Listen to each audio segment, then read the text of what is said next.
Bienvenido al canal comunitario de Amaga Televisión, en asocio con la red de canales del suroeste antioqueño y dos municipios del oriente de nuestro departamento, El Peñol y La Ceja del Tambo.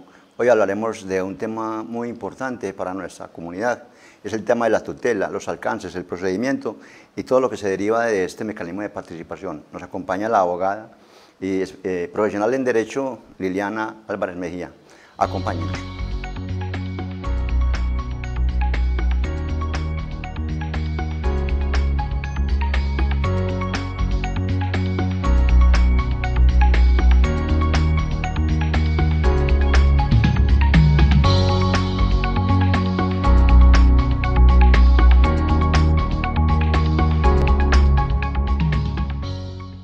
Como lo anunciamos al comienzo, nos acompaña la abogada Liliana Álvarez Mejía, profesional en el derecho, muy dedicada al campo del administrativo, sin descartar las otras variables del derecho en Colombia. Hablaremos un poco y aprenderemos con ella hoy sobre el tema de la tutela, uno de los mecanismos de participación ciudadana, yo diría uno de los más importantes que introdujo la Constitución de 1991, reglamentado posteriormente con el decreto 2591 del año 91 también, y que permite al ciudadano del común, al ciudadano de a pie, acceder de manera ágil y eficiente al sistema de justicia en Colombia para proteger algunos derechos. Bienvenida, doctora Liliana, muchas gracias por aceptar la invitación del canal comunitario y compartir con los televidentes de la red de canales del suroeste y el oriente antioqueño todo lo que nos pueda enseñar para poder hacer uso de los derechos en este país. Muchísimas gracias, Fabio. De antemano les tiendo mis felicitaciones por el programa. Es un programa que forma a la comunidad para actuar en algunos eventos oportunos de la vida. Muchas gracias por la invitación. A usted, doctora, y entremos en materia, doctora Liliana.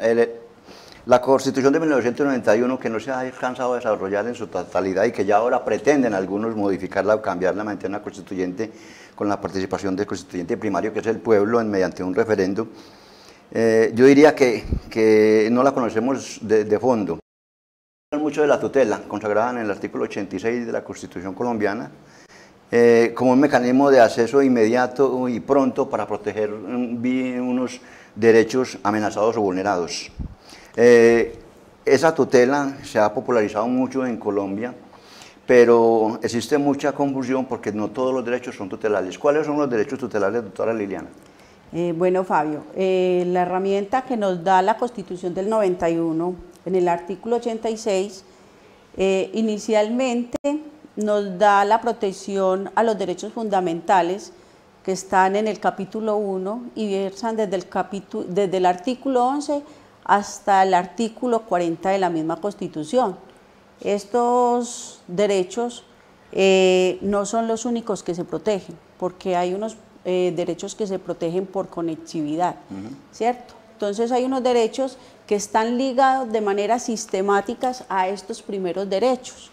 Entonces el juez de tutela entra tanto a proteger estos primeros artículos de los que hablamos y protege también los que están conexos a estos otros artículos. Curiosamente, en ese caso, doctora Liliana, en ese caso de los derechos no directos, que la Corte Constitucional en varias sentencias ha ligado en conectividad, está el primero, que es el derecho a la vida, y uno ve que la mayoría de las tutelas en este país se interponen por la posible violación o amenaza al derecho a la salud, al acceso a la salud, y la Corte Constitucional entonces lo ha ligado directa y exclusivamente a la vida del ser humano y a la vida con calidad digna.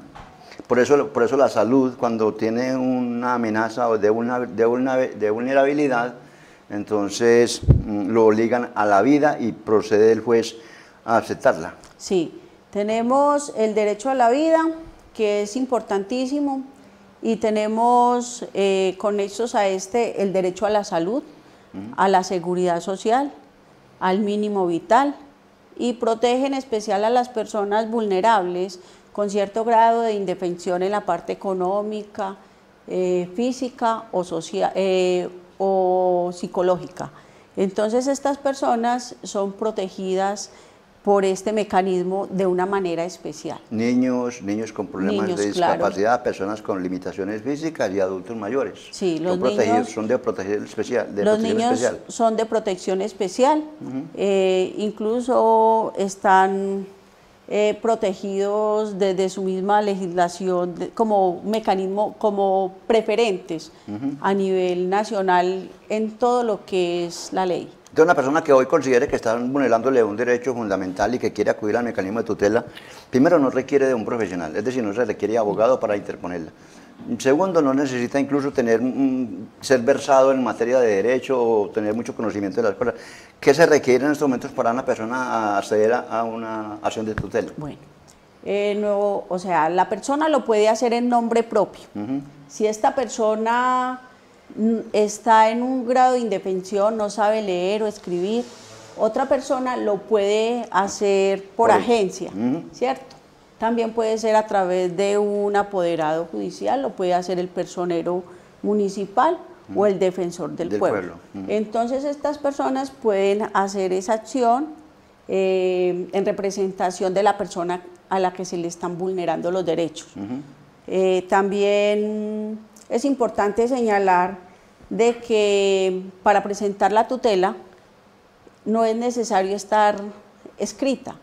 La persona que se encuentre vulnerada puede ir y presentarse ante el juez y explicarle las razones, y el juez toma esta versión y puede llamarlo luego a que rinda como un testimonio, y esta persona tiene derecho también a que se le tutele. Debe ser oído ante el juez. También puede ser entonces de manera verbal, no necesariamente escrita. Total. Ni requiere la presencia de la persona tutelante. Exacto. Entonces, básicamente lo que la ley exige para que sea una tutela es, primero, identificar la persona o la entidad que le está vulnerando el derecho. Segundo, hacer un relato corto del derecho que posiblemente le están vulnerando o piensa que le están vulnerando. Bueno, Fabio, empecemos como en el derrotero de qué debe llevar en sí la minuta. Debe llevar la identificación de la persona tutelante, ¿cierto? Incluido su domicilio, su dirección, toda su ubicación completa. Y su documento de identificación. Y ahorita en este tiempo de pandemia es importante el correo electrónico o el número del celular para poder ser ubicado. Debe llevar también la información del tutelado, incluso su identificación, dónde va a ser ubicado, y suministrar los datos más importantes, correo electrónico si lo hubiere, o la dirección, ¿cierto? También se debe presentar una relación detallada de los hechos, lo más sucinto que se pueda, ¿cierto? En la parte también se debe decir cuáles son los derechos que se están vulnerando. Posiblemente la persona no tenga a la mano la Constitución y no sepa cuál artículo es, pero mientras él enuncie o ella enuncie qué derecho se le está vulnerando, entonces en este sentido el juez entrará y valorará esto. También es importante dentro del texto de la tutela que la persona debe dar una declaración juramentada de que por este mismo hecho no ha presentado otras acciones en otros juzgados, porque hay gente que dice, de pronto en este juzgado me fallan positivo, en este no, entonces van a instaurar varias yo la perdí aquí, acciones, pero voy a ir a otra parte a presentarla. Exacto. Entonces, eso es importante tenerlo en cuenta. ¿Qué plazo tiene el juez para resolver? Inicialmente tiene 10 días, ¿cierto? Pero hay unas condiciones especiales. Cuando hay unas vulneraciones que se salen ya de lo común y que se afectan derechos fundamentales y que se pone en riesgo, por ejemplo, la vida humana, el juez puede cesar esa vulneración de manera inmediata, cuando él conozca y desde el momento en que él se dé cuenta de y que tenga la certeza de que esa vulneración está afectando gravemente a alguien en su esencia, el juez lo puede decretar. Aunque la tutela yo no la haya presentado con esa petición de medida cautelar. Aunque no se haya presentado con la medida cautelar. Entonces la medida cautelar, le explicamos a nuestros televidentes, es cuando yo considero que el juez para tomarse los 10 días es mucho tiempo, porque considero que el daño que me están haciendo. Un ejemplo, la suspensión del servicio público domiciliario, por ejemplo, de agua potable a una casa. Sí. Servicio de energía, el servicio de gas, cualquiera de los servicios públicos que considere la Constitución ha considerado fundamentales para la sobrevivencia, sobre todo en caso de niños y adultos mayores. Existen muchas jurisprudencias en el tema y en las tutelas presentadas por esa vulneración, donde la empresa de servicios públicos suspende el servicio por falta de pago y existe un adulto mayor o existen niños, personas con discapacidad al interior del hogar. El juez inmediatamente puede proceder a ordenar la reconexión inmediata mientras decide de fondo en los 10 días siguientes. Sí, claro que en este tipo de situaciones, o también se ve mucho cuando en el sistema de salud se necesita practicar un procedimiento urgente.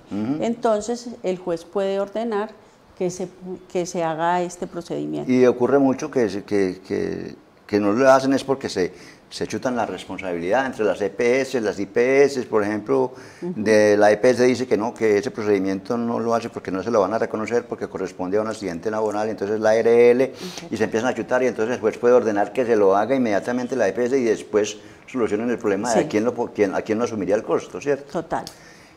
Eso es importante que la gente lo tenga presente. Uno de la violación de derechos en Colombia más frecuente, aparte de la salud, yo diría que es el derecho de petición. El derecho de petición consagrado en el artículo 23 de la Constitución colombiana dice que toda persona tiene derecho a acceder a la información oportuna en la administración pública o a privados también. Ahorita miramos cómo también la tutela y el derecho de petición también puede ser contra privados. En este caso, cuando las entidades públicas no responden los derechos de petición, que también, como usted lo decía ahorita, también como la tutela puede ser escritos o verbales, se hacen los locos, no contestan. Yo le estoy pidiendo una información a la administración pública, a la alcaldía o cualquiera de las entidades públicas, y no contestan, se hacen los loquitos. Entonces, la ley establece en el Código de Procedimiento Administrativo unos plazos y unos tiempos perentorios para la respuesta. Cuando se vencen esos plazos, entraría la tutela a obligar a la respuesta. Sí, Fabio.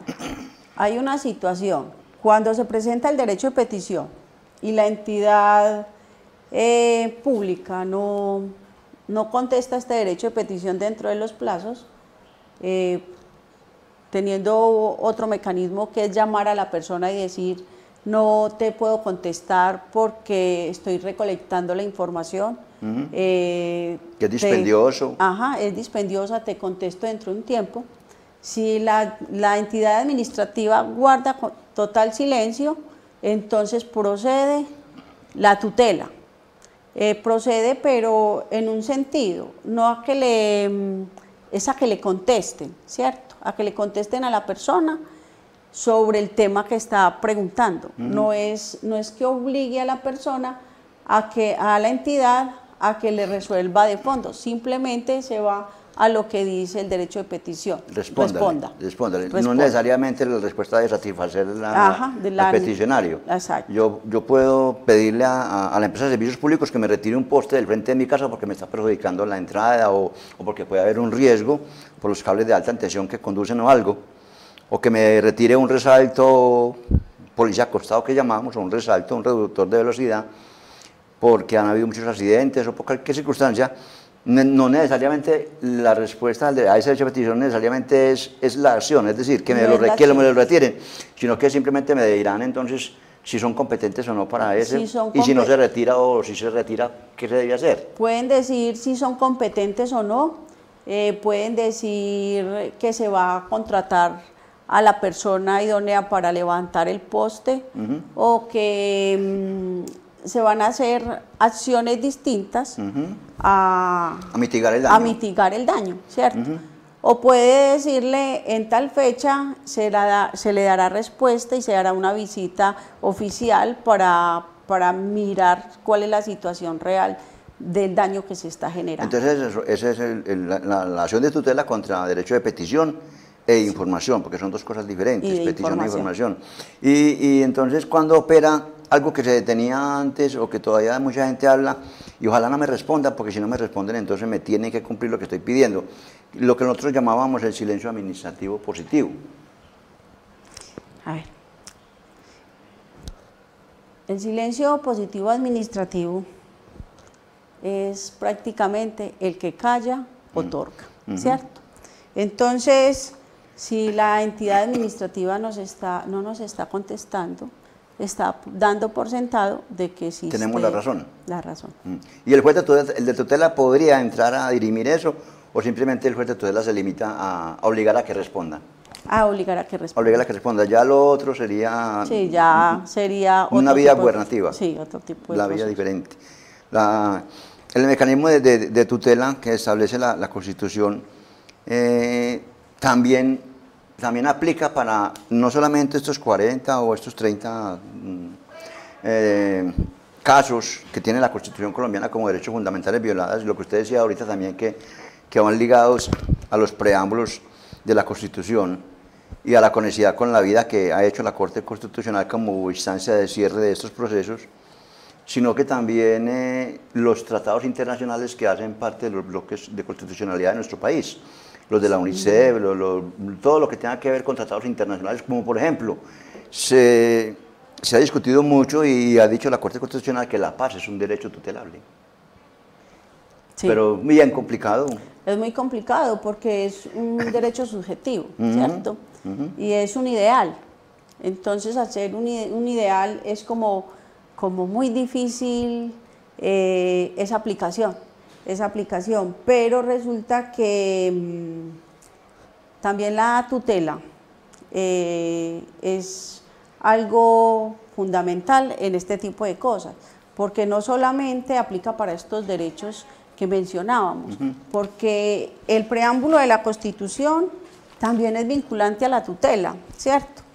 Y el preámbulo es muy claro cuando dice: en ejercicio del poder soberano, representado por sus delegatarios a la Asamblea Nacional Constituyente, invocando la protección de Dios y con el fin de fortalecer la unidad nacional y asegurar a sus integrantes la vida, la igualdad, el conocimiento, la libertad y la paz dentro de un marco jurídico, democrático y participativo que garantice un orden político, económico, social y justo, y comprometido a impulsar la integración de la comunidad latinoamericana, decreta, sanciona y promulga lo siguiente. Entonces nos promulga todas estos artículos, y el bloque de constitucionalidad también hace parte de lo que es la tutela, ¿cierto? Porque es que la tutela precisamente ha evolucionado. La jurisprudencia ha desarrollado grandemente este mecanismo, ¿cierto?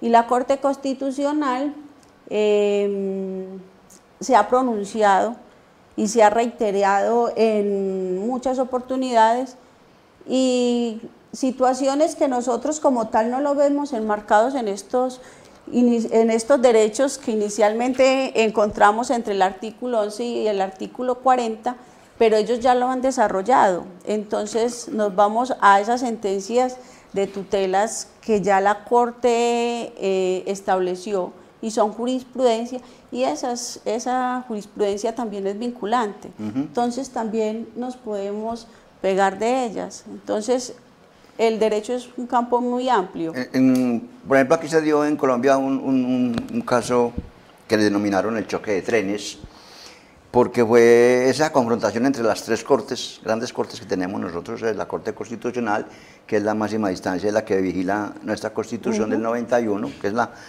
el guardián de nuestra Constitución, es la Corte Constitucional, el Consejo de Estado y la Corte Suprema de Justicia, todas tres de poderes diferentes, de poderes públicos diferentes, que son instancias de cierre dentro de sus facultades también y de sus competencias. Entonces se daba ese choque de trenes porque la una dictaba un fallo y la otra entraba a contradecirlo. Se decía que no había competencia, pero ya la Corte Constitucional, entonces en el año 2005 estableció que procede la acción de tutela contra sentencia judicial. Sí. Proceden las acciones de tutela contra sentencias judiciales siempre y cuando no haya otro mecanismo de defensa. Y que se demuestre la violación al debido proceso. Y no solamente el debido proceso, o sea, es cuando se ve un daño irreparable en el momento, ¿cierto? Y se puede aplicar de manera transitoria, ¿cierto? Entonces tenemos, por ejemplo, lo que es la cosa juzgada, pero mientras se puede entablar una acción de tutela contra la cosa juzgada, entonces se suspende esa decisión del juez mientras se le da trámite a la tutela y queda en firme esa cosa juzgada. En ese sentido también entonces podríamos decir que la acción de tutela no es un impedimento. Es decir, yo tengo un pleito jurídico con una persona por una servidumbre, como lo decíamos ahora, por un poste, por un resalto, por una servidumbre a la entrada de mi casa, en mi finca, por cualquier condición que yo considere vulnera tu integridad. Sí, mi integridad, la de mi familia o de los vecinos. Y tengo un pleito hace 2 o 3 años con esa persona que me está causando el daño.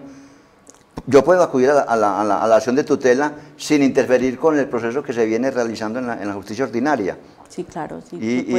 Y la sentencia judicial, la sentencia de ese fallo de la tutela, que es el mecanismo más rápido para yo decirle al juez, por favor, en esos 10 días que la ley le da a usted, suspéndame ese daño que me están haciendo, no tendría nada que ver con el posterior fallo de la justicia ordinaria. No tiene nada. Puede ser que me resultara contrario. Sí, pero mientras esté vulnerando un derecho y el juez lo avisore, el juez protege el derecho. Hay un asunto, o sea, por ejemplo, en los actos administrativos, puede que yo tenga el recurso de reposición, ¿cierto? Pero en ese momento, por ejemplo, me van a pasar una vía o me están afectando por algo y yo tengo en ese momento la posibilidad de instaurar el recurso de reposición. Yo puedo ir al recurso de reposición y puedo hacer la tutela. Y no hay contravía entre ellos. Ahora que regresemos de este corto mensaje institucional, hablemos de esos pasos que tiene la tutela cuando fallan, esos recursos que se pueden interponer, hasta dónde puede ir la tutela y sus recursos, qué es el desacato y dónde termina los fallos y las sentencias de una tutela. Ya regresamos.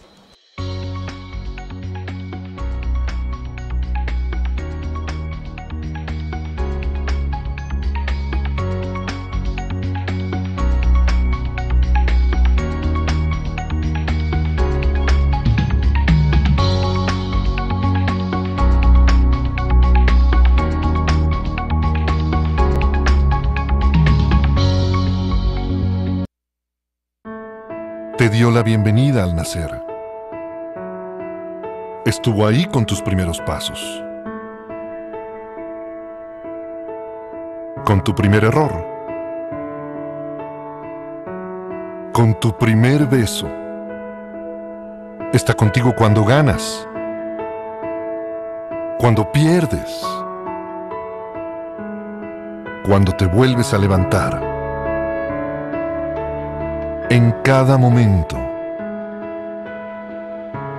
la puedes sentir.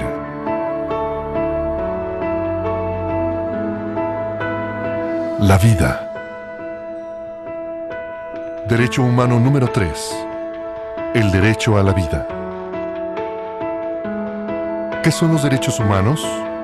Infórmate en jovenesporlosderechoshumanos.org.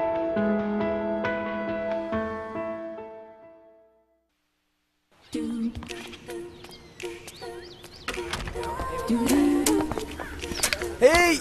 Oigan.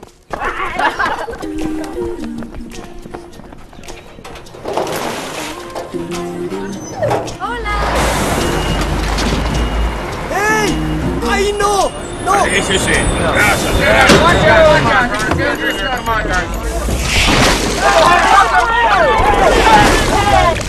Por favor, a un lado. Estamos tirando aguas negras. Espero que sus zapatos no sean nuevos.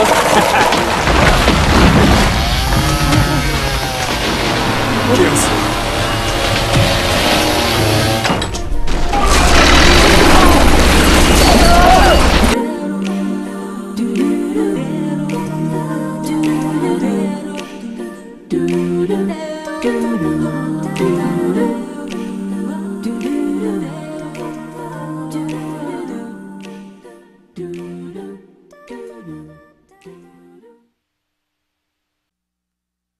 falta talento. No eres atractiva. Muy fea. Muy chico. Muy gorda. Mira, tú sobras. ¿En verdad crees que puedes? De todas formas, nadie puede. Solo déjalo. Déjalo. Déjalo. Déjalo. Déjalo.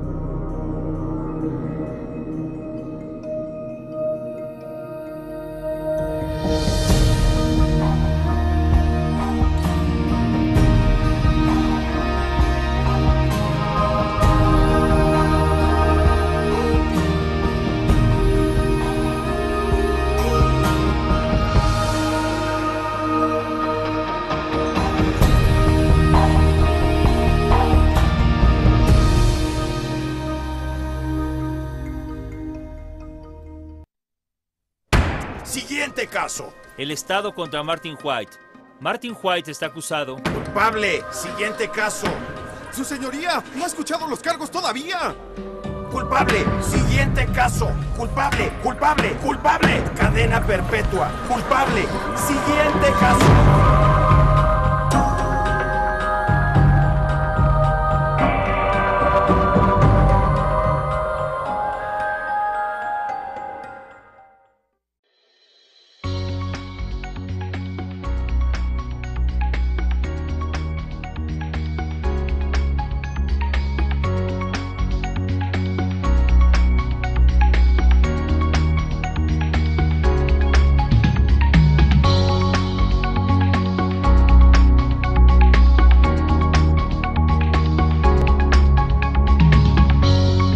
Regresamos con nuestra invitada del día de hoy, la abogada Liliana Álvarez Mejía, con la que estamos aprendiendo sobre la tutela en Colombia, el mecanismo de participación más importante que tiene nuestra Constitución colombiana. Hablamos, doctora Liliana, ahorita sobre los derechos fundamentales tutelables. Sería bueno repetirlo para que nuestros televidentes sepan cuáles son los derechos que nuestra Constitución del 91 tiene como derechos fundamentales principales tutelables. Bueno, listo. Tenemos entonces dentro de la Constitución, en el capítulo 1, los derechos fundamentales. Tenemos el artículo 11, el derecho a la vida. El derecho a la vida es inviolable, no habrá pena de muerte. Artículo 12, nadie será sometido a desaparición forzada, o a torturas ni a tratos o penas crueles, inhumanos o degradantes. Artículo 13, todas las personas nacen libres e iguales ante la ley, recibirán la misma protección y trato de las autoridades y gozarán de los mismos derechos, libertades, oportunidades, sin ninguna discriminación por raza de sexo, raza, origen, nacionalidad, familia, lengua, religión, opinión política o filosófica. El Estado promoverá las condiciones para que la igualdad sea real y efectiva, adoptará medidas en favor de grupos discriminados o marginados. El Estado protegerá especialmente a aquellas personas que por su condición económica, física, mental, se encuentren en circunstancias de debilidad manifiesta y sancionará los abusos o maltratos que contra ellos se cometen. Esta parte que leíamos es importantísimo porque esta nos vuelve y nos lleva al artículo 11, al derecho a la vida, ¿cierto? En conexión. Porque por conexión, esas personas, por ejemplo, con el mínimo vital, los que están vulnerables en la parte económica, los discapacitados mentales y los disminuidos físicamente, entonces vuelven a ese artículo, entonces están doblemente protegidos. Artículo 14, toda persona tiene derecho al reconocimiento de su personalidad jurídica. Artículo 15, todas las personas tienen derecho a su intimidad personal y familiar y a su buen nombre, y el Estado debe respetarlos y hacerlos respetar. De igual modo, tienen derecho a conocer, actualizar y rectificar las informaciones que se hayan recogido sobre ellos en los bancos de datos y archivos de entidades públicas y privadas. Todo esto, cuando hablamos de la habeas data, cuando se nos vulnera, cuando no se nos respeta la intimidad y nuestra privacidad sale a la luz pública. Cuando alguien le da por poner un aviso de los deudores morosos en una pared. En una pared, o cuando alguien divulga en las redes sociales nuestros creencias, datos personales, religiosas o nuestros gustos personales. Sí. eso es algo muy delicado que poco respetamos, ¿cierto? Entonces, para estas personas, no solamente para las entidades públicas, obran las acciones de tutela, también contra particulares, ¿cierto? Cuando se genera un grado de indefensión entre un patrono y su subalterno, su empleado, también cabe la acción de tutela, ¿cierto? Bueno, tenemos el artículo 15, todas las personas tienen derecho a su intimidad personal y familiar y a su buen nombre. El Estado debe respetar y hacer respetar. De igual modo, tiene derecho a conocer, actualizar y rectificar las informaciones que se hayan recogido sobre ellos en los bancos de datos y en archivos de entidades públicas. Bueno, en este sentido también tenemos la costumbre de que en las redes sociales salimos y difamamos a nuestra vecina, a nuestro enemigo, a cualquier persona y le dañamos su buen nombre. Hay que tener en cuenta que eso es tutelable y aparte de eso puede tener sanciones penales. Como injuria y calumnia. Claro. Artículo 16. Todas las personas tienen derecho al libre desarrollo de su personalidad, sin más limitaciones que las que imponen los derechos de los demás y el orden jurídico. Artículo 17. Se prohíbe la esclavitud, la servidumbre y la trata de seres humanos en todas sus formas. Esto está muy vinculado también a lo que es el mundo laboral, ¿cierto? Porque en algunas situaciones tomamos a personas para que nos sirvan en nuestra casa y no les hacemos un pago justo, no los tratamos de manera digna y los tratamos como esclavos. Hay que tener cuidado de que se está violentando un derecho fundamental que es tutelable, aparte de que en determinado momento puede ser un problema de tipo laboral. Artículo 18. Se garantiza la libertad de conciencia. Nadie será molestado por razón de su convicción o creencia, ni compelido a revelarlas, ni obligarlos a actuar contra su conciencia. Artículo 19. Se garantiza la libertad de culto. Toda persona tiene derecho a profesar libremente su religión y a difundirla en forma individual o colectiva. Todas las confesiones religiosas e iglesias son igualmente libres ante la ley. Artículo 20. Se garantiza a toda persona la libertad de expresar o difundir su pensamiento y opiniones, la de formar y recibir información veraz e imparcial y la de difundir medios masivos de comunicación. Estos son libres y tienen responsabilidad social. Se garantiza el derecho a la rectificación en condiciones de equidad, no habrá censura, ¿cierto? Entonces, cuando utilizamos esos medios de comunicación y los utilizamos para hacer daño a una persona, a dañar su buen nombre, su negocio y todo esto, entonces también esta Constitución entra a protegerlo a través del mecanismo y ese medio de comunicación tiene la obligación de rectificar la información en la misma medida del daño que produjo, ¿cierto? Se garantiza el derecho a la honra en el artículo 21. La ley señalará la ley de su protección, la forma de su protección. Artículo 22, la paz es un derecho y un deber de obligatorio cumplimiento. Artículo 23, toda persona tiene derecho a presentar peticiones respetuosas, lo que hablábamos ahorita. ¿Derecho de petición? En todos los términos y motivados por el interés general y particular y a obtener pronta resolución. El legislador podrá reglamentar su ejercicio ante organizaciones privadas para garantizar los derechos fundamentales, ¿cierto? Entonces, no solamente es derecho de petición, es ante entidades públicas, también lo puedo hacer ante entidades privadas, siempre y cuando esa petición sea viable, porque yo no puedo entrar a pedirle a una empresa que me den sus fórmulas, ¿cierto? Porque hay cosas que están sujetas a una reserva legal. Entonces, mientras ese derecho de petición sea bien justificado, la entidad tendrá la obligación de responder. Artículo 24. Todo colombiano con las limitaciones que establezca la ley tiene derecho a circular libremente por el territorio nacional, a entrar y salir de él y a permanecer y residenciarse en Colombia. Artículo 24. Todo colombiano con las limitaciones que establezca la ley tiene derecho a circular libremente por el territorio nacional. Bueno, estamos repitiendo. El 25. El trabajo es un derecho y una obligación social y goza en todas sus modalidades de la especial protección del Estado. Toda persona tiene derecho a un trabajo en condiciones dignas y justas. Hablando del derecho al trabajo, es uno de las situaciones que posiblemente la tutela se ampara, ¿cierto? Y la ampara en cierto sentido, pero no ampliamente, porque para eso hay una legislación laboral.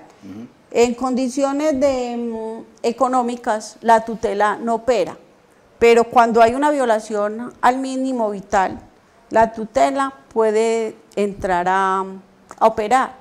Cuando hay una violación del empleador en cuanto a la seguridad social, también la tutela entra a operar, ¿cierto? Pero preferible, esta tutela ampara de inmediato estos derechos, pero insta a la persona a que vaya y haga el ejercicio con la instancia correspondiente. Con el juzgado laboral. Sí, exacto. Bueno, toda persona es libre de escoger su profesión o oficio. La ley podrá exigir títulos de idoneidad. La autoridad competente le inspeccionará y vigilará el ejercicio de las profesiones, las ocupaciones, artes y oficios que no exijan formación académica. Son de libre ejercicio, salvo aquellas que impliquen un riesgo social.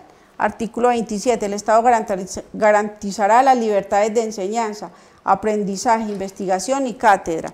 Entonces, todo lo que está establecido en la educación también es tutelable, ¿cierto? Porque la educación es un derecho que está ahora muy de moda. Artículo 28. Toda persona es libre, nadie puede ser molestado en su persona o familia, ni reducido a prisión o arresto, ni detenido, ni su domicilio registrado, si en virtud del mandamiento escrito de autoridad judicial competente, con las formalidades legales y por motivo previamente definido en la ley. Entonces, esos arrestos que se hacen dentro de los domicilios deben de estar siempre sujetos a una orden judicial. Si se está realizando una captura en flagrancia, te están persiguiendo porque cometiste un hurto y te señalan y se sabe que fuiste tú. Si tú entras a tu casa, la autoridad puede entrar y arrestarte dentro de la casa, ¿cierto? Pero si entras a la casa de tu vecino, ahí debe primar la autorización del vecino para que la autoridad pueda entrar a proceder a hacer el arresto. Si se da de manera contraria, es objeto de tutela. O que el juez o el fiscal autorice, que el juez autorice. Sí, pero si está dentro de la otra casa, para poder entrar, se necesita la autorización del juez, pero una persona no se queda tanto tiempo en una casa que el juez vaya a la oficina totalmente. Entonces, pero entonces la policía por lo general coge y entra. Entonces, una violación de ahí domicilio. es donde se da la violación a domicilio. Artículo 29. El debido proceso se aplicará a toda clase de actuaciones judiciales y administrativas. El artículo 30. Quien estuviere privado de su libertad y creyere estarlo ilegalmente, tiene derecho a invocar ante cualquier autoridad judicial en todo tiempo, por sí solo o por interpuesta persona, el habeas corpus, el cual debe resolverse en el término de 36 horas. Aquí es bueno hacer énfasis que cuando una persona que está detenida invoca el mecanismo de tutela, pudiendo haber invocado el habeas corpus, entonces la tutela no le procederá, solamente procede el habeas corpus y es un mecanismo supremamente fácil, lo puede hacer una persona de manera incluso de forma verbal ante el juez lo escuchará y analizará su situación y decretará si se le concede la libertad o no. Con este artículo 30 y el 29, que es el debido proceso, ¿cierto? Están muy ligados en todo proceso penal, y de estos dos entonces se desprende también si aplica o no aplica la acción de tutela. Entonces, cuando arrestan a una persona, ¿cuánto tiempo tiene la fiscalía para presentar ante el juez? Y que si se excede ese tiempo, es una de los causales del habeas corpus, es decir, me tienen que soltar porque yo llevo cuántas horas acá detenido y no han presentado ninguna acusación. 36 horas. 36 Dentro de las horas. 36 horas se dan los actos urgentes. Entonces, en ese momento se hacen las audiencias preliminares Y si no se hacen dentro de esas 36 horas, pues se procederá a invocar el habeas corpus. O de pronto yo ya estoy cumpliendo mi condena y se llegó el tiempo establecido por la decisión judicial y todavía no me ha llegado la orden, entonces yo puedo invocar el habeas corpus. Beneficio solamente para la libertad, no cierra el proceso. Es decir, si el habeas corpus no quiere decir que yo sea inocente. ¿El proceso puede seguir o no? O ya he purgado mi pena, ¿cierto? O ya he purgado mi pena. Si el habeas corpus es simplemente para la excarcelación, puede que el proceso continúe.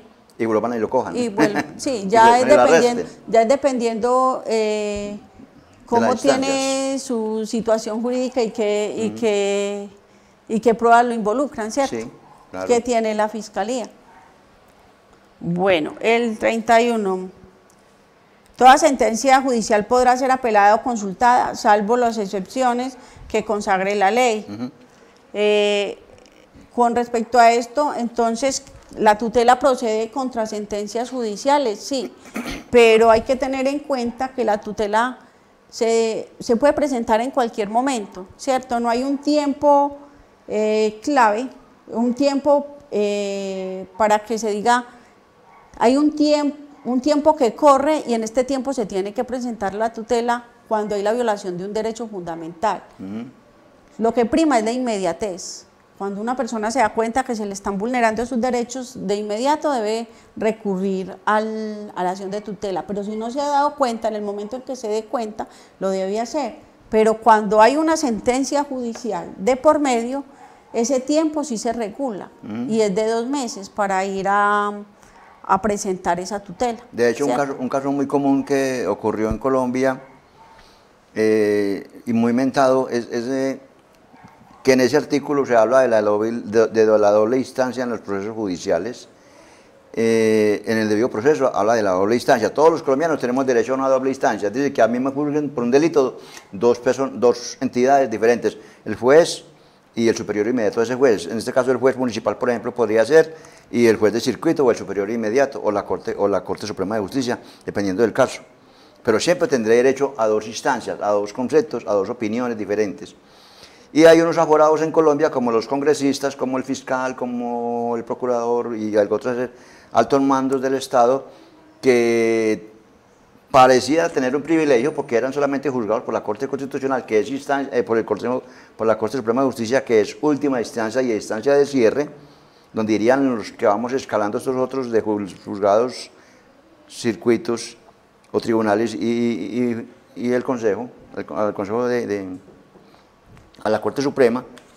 Estos abogados constitucionales que llamábamos, que son los congresistas, lo que yo le decía a usted, el presidente de la República, el fiscal general de la Nación, el procurador, acudieron a la tutela con ese artículo 31, donde decía, nos están violando un derecho porque nosotros no tenemos otra instancia, a nosotros nos juzga de primera y última vez el órgano de cierre, la Corte Suprema de Justicia.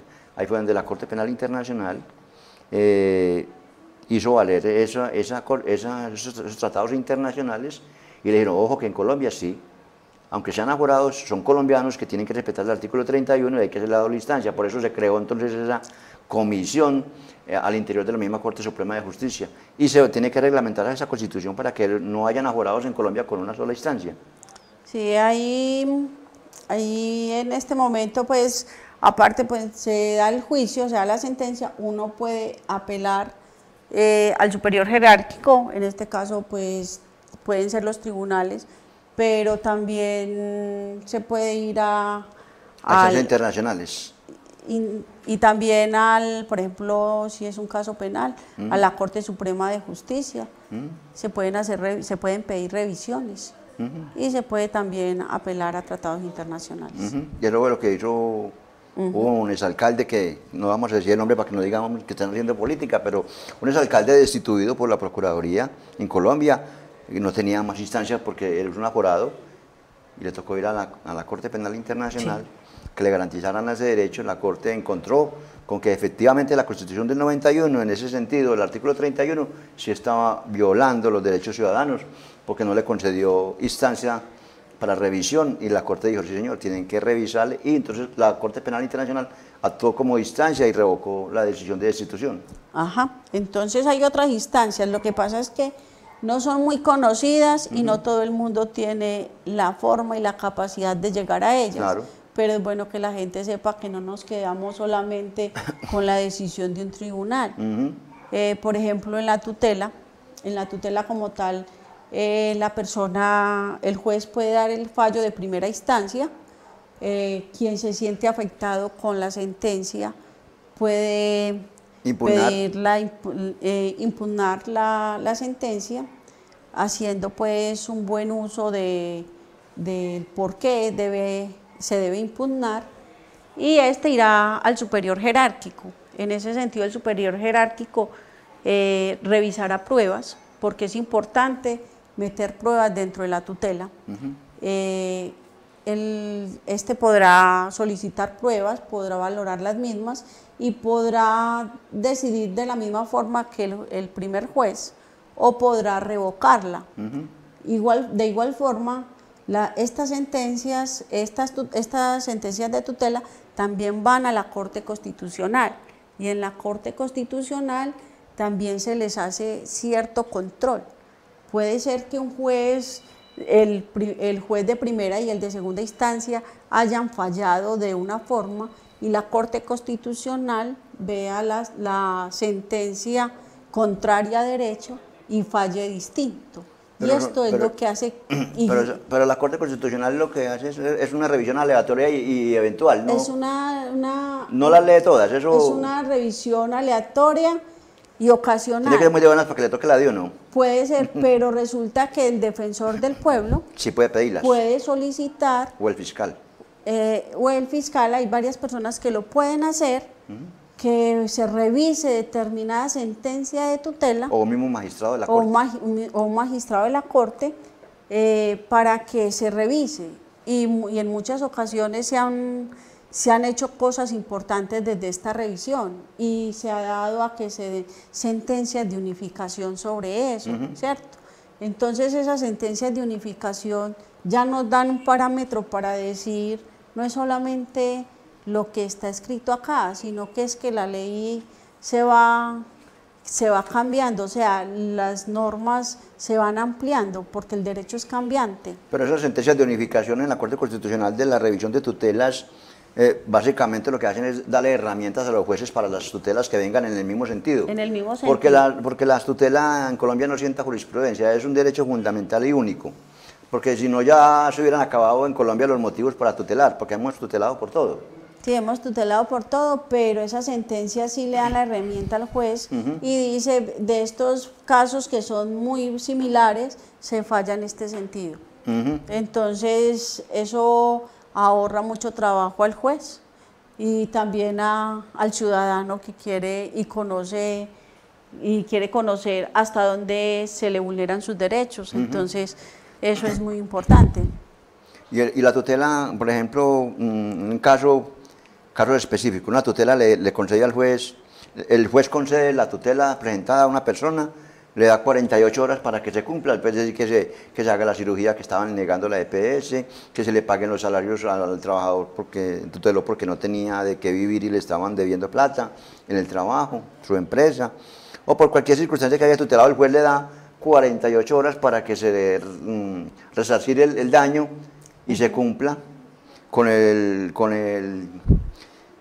fallo judicial que ordena la tutela, le da 48 horas para que se cumpla.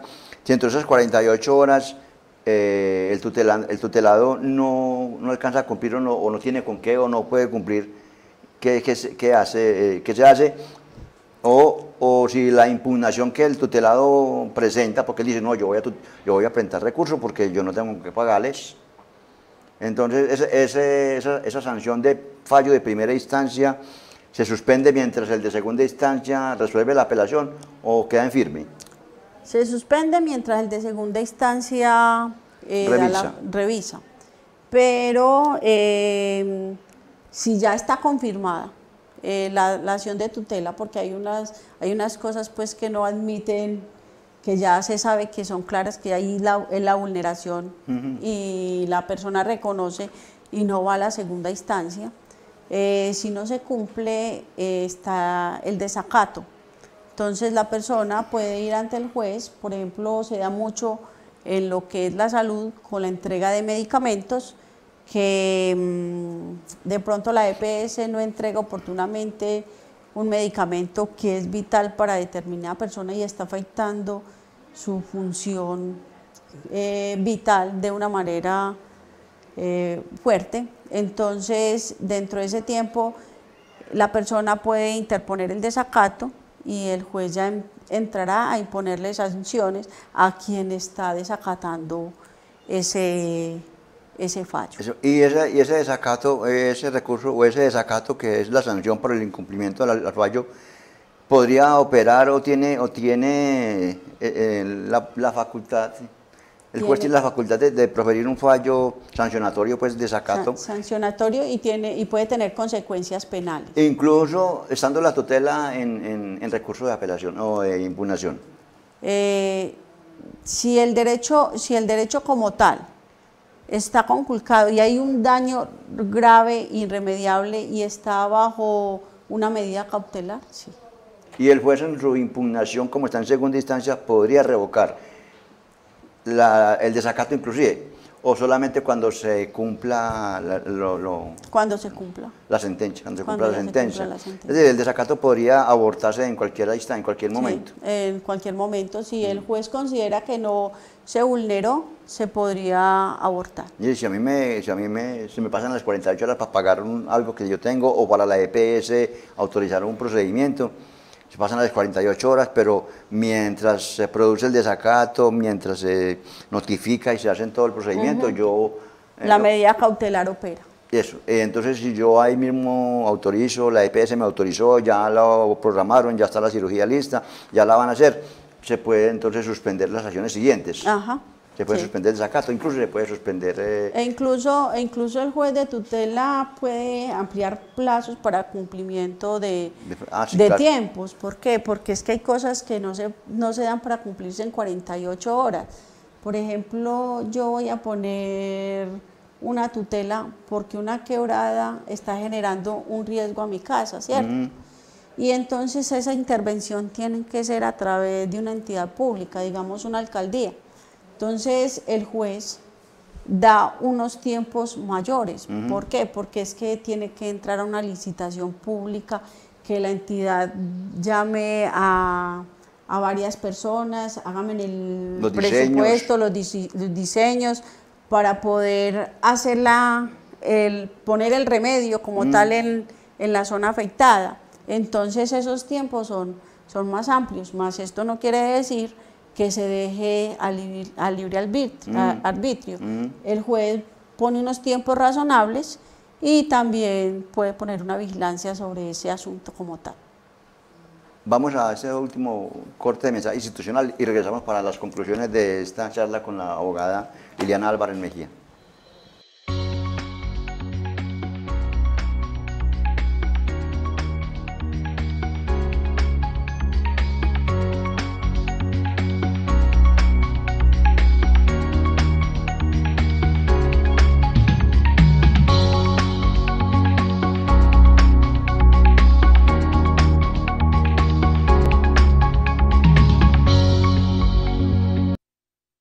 Antes de continuar, ¿quieren preguntar algo?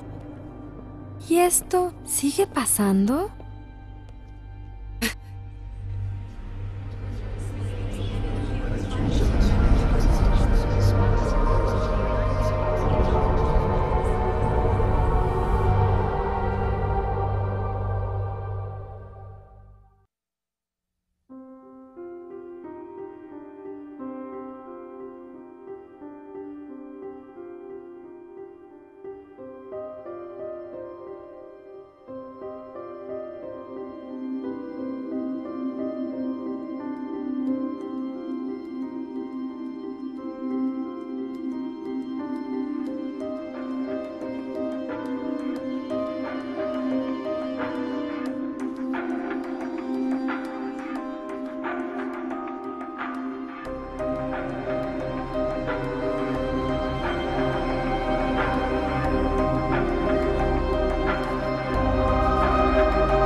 Te falta talento. No eres atractiva. Muy fea. Muy chico. Muy gorda. Mira, tú sobras. ¿En verdad crees que puedes? De todas formas, nadie puede. Solo déjalo. Déjalo. Déjalo. Déjalo. Déjalo.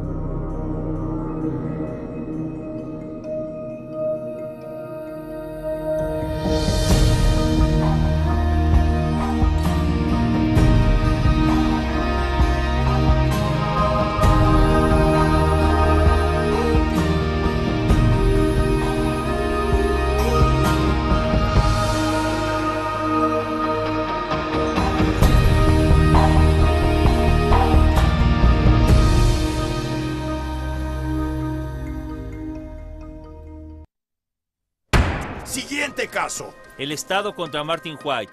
Martin White está acusado. Culpable. Siguiente caso. ¡Su señoría! ¿No ha escuchado los cargos todavía? Culpable. Siguiente caso. Culpable. Culpable. Culpable. Cadena perpetua. Culpable. Siguiente caso.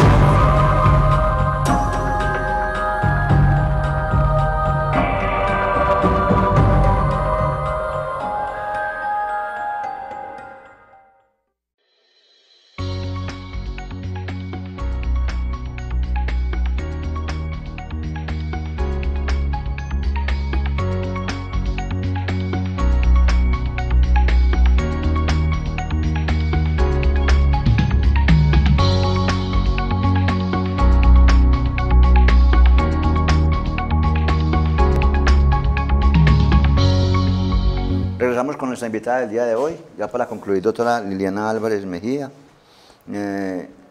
Agradecerle por aceptar la invitación al canal comunitario de Magal Televisión, a conversar con nosotros, a enseñarnos, a aprender con todos nuestros televidentes sobre el mecanismo de participación, uno de los más importantes que tiene la Constitución del 91, que es la acción de tutela. Para terminar, doctora, la acción de tutela también la puede presentar o es una sola persona o la pueden presentar un grupo de personas que estén vulneradas por la misma amenaza. Es una sola persona. Una sola. Cuando ya son varias personas tiene otro nombre, sí, y es otro mecanismo diferente, aunque sea un poco son parecido. Mecanismos. La Constitución Nacional fue amplia en crear mecanismos. La acción de tutela es para proteger derechos fundamentales, son aquellos que están inherentes a la persona como tal. Entonces es a través de una sola persona que se hace el mecanismo. Claro que una madre o un padre puede ejercer el derecho sobre su hijo, porque dentro de estos derechos fundamentales está la protección a la familia, ¿cierto? Como núcleo fundamental de la sociedad. Entonces puede ser uno de esos padres quien haga esa tutela para proteger a toda su familia. Incluso el ejemplo que usted nos ponía ahorita de una tutela que puede interponer una persona porque se le está causando un daño por la desviación de un cauce de una quebrada o por algunas obras que se hicieron o porque no se respetaron los retiros de una quebrada o algo y pone en riesgo a unas personas o a una vivienda. Esa persona pone la tutela, pero igual su fallo va a beneficiar a las personas de ahí para abajo, sí, claro, que están en las mismas condiciones de vulnerabilidad. Sí, claro. ¿Cierto? Ese fallo simplemente es para evitar el riesgo, ¿cierto? Evitar el riesgo como tal. Cuando la amenaza es demasiado grande. Por ejemplo, si el cauce de la quebrada va directamente a su casa, ¿cierto? Pero si ya está afectando a varias personas, hay otras acciones que se deben emprender, incluso hay unas que generan indemnización. Entonces, la persona como tal interpone la tutela con la acción ante la entidad pública y ya la entidad pública como tal entrará, revisará y debe como tal acatar el fallo de tutela. Y no solamente indemnización. No, la tutela no genera indemnizaciones. No, pero las acciones populares. Las acciones populares como tal, sí. Y también podrían generar costas en caso de que uno la pierda, porque sería poner a trabajar el aparato judicial. Sí, hay que de entrada a trabajar el aparato judicial, y de todos modos son procesos largos, ya complicados. Hay que de pronto establecer peritajes y todo este tipo de cosas. La doctora Liliana Álvarez es de Amagá, con su oficina en el municipio de Amagá. Hoy virtualmente me dice que no tiene oficina, o sí tiene oficina, pero virtual. Cualquier inquietud, cualquier duda, cualquiera de las inquietudes que hayan quedado del programa de hoy, ¿dónde la podemos localizar, doctora Liliana? En el teléfono 321-817-9521, en el correo electrónico lili3148@gmail.com. Le recordamos a los televidentes, de pronto, así a manera de información, es bueno recordarle, doctora Liliana, que usted fue una de las dos abogados, junto con el abogado Celso González Vélez, quienes interpusieron, yo diría que por primera vez en Amagá, una demanda del contencioso administrativo frente a los alcances de un acuerdo municipal que fue favorable a sus pretensiones sobre unos incrementos que se habían hecho de manera inconstitucional e ilegal de pronto, como así lo dijo el Juzgado Séptimo Laboral de Medellín, donde ustedes radicaron la demanda. Y sería muy bueno volverla a tener, doctora Liliana, acá en este programa para que hablemos de lo que son esos mecanismos de participación comunitaria frente a decisiones administrativas. Porque nosotros siempre demandamos eso ante los juzgados, pero no sabemos que tenemos también la posibilidad de demandar, no solamente como abogados, sino como ciudadanos, ante el contencioso administrativo, las decisiones que consideremos que están vulnerando derechos colectivos. Sí. La Constitución Nacional creó unas herramientas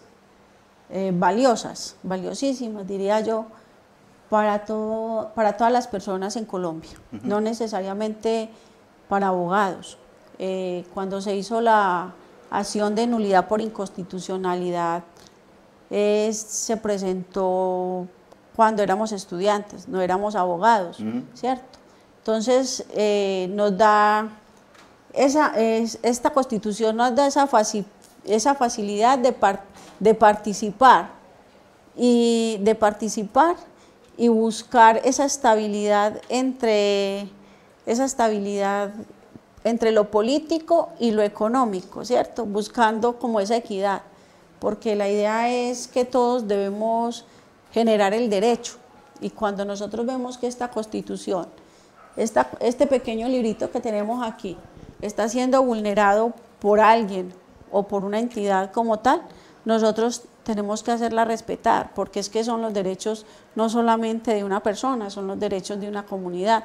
Y eso es lo que pasó en el fallo del acuerdo municipal que hace mención. Muy importante para que nuestros televidentes también de la red de canales del suroeste que nos amplifican conozcan, para que entonces nos comprometemos de una vez para que nos acompañe en otro programa, doctora Liliana, y hablemos de lo que son esas acciones que puede emprender un ciudadano frente a decisiones administrativas de los municipios o de las entidades públicas, como por ejemplo las resoluciones, los decretos, los acuerdos municipales, todo lo que yo considere que vaya en contra de la Constitución del 91, pero que algunos creen que por ser expedidas por una corporación pública es última palabra, y usted ha demostrado que no lo es. Entonces tendremos nosotros mucho que aprender sobre ese tema, y me gustaría que nos invitaran, que nos acompañara en otro programa, doctora Liliana. Claro que sí, me están avisando y con gusto estaré aquí en el programa. Nuevamente, doctora Liliana, muchas gracias por acompañarnos, al canal comunitario por enseñarnos, por permitir la participación de los ciudadanos y aprender con ustedes, los abogados y los profesionales en derecho, sobre los derechos en Colombia, para aprender a reclamarlos. Hasta una próxima oportunidad.